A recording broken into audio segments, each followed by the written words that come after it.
3 months after Cuba was hit by Hurricane Melissa, the U.S. says it is sending aid to the island.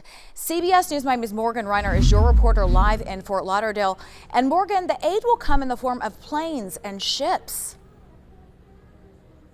Yeah, and it's a plan much easier said than done. The United States does not want this aid to end up in the hands of the Cuban regime, and they have warned the government not to interfere, that there will be consequences. So the U.S., they found another way to send the aid to Cuba in the form of the church and 1,000 pastors across the island.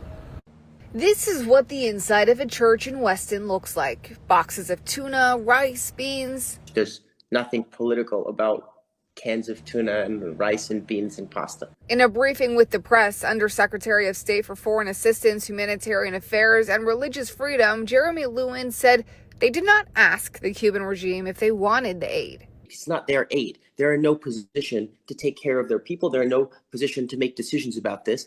While the church is communicating with the regime to make sure they can get the aid into the country and to the right communities, the U.S. is warning the regime not to interfere and steal the aid. We will be watching, and if they do that, and then they'll be accountable to their own people who are suffering, and they'll be accountable to us. As Secretary Rubio said, after the tremendously successful operation to capture the narco-terrorist Maduro and his wife, don't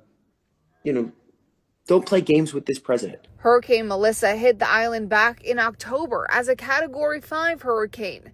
The U.S. sent aid right away to Haiti, Jamaica, and other Caribbean islands. The situation in Cuba is obviously more complicated politically. The church is the one who's taking the lead in this. So if this all runs smoothly, Undersecretary Lewin said that he would love the U.S. to send over, quote, a lot more. I'm live in Fort Lauderdale, Morgan Reiner, CBS News, Miami.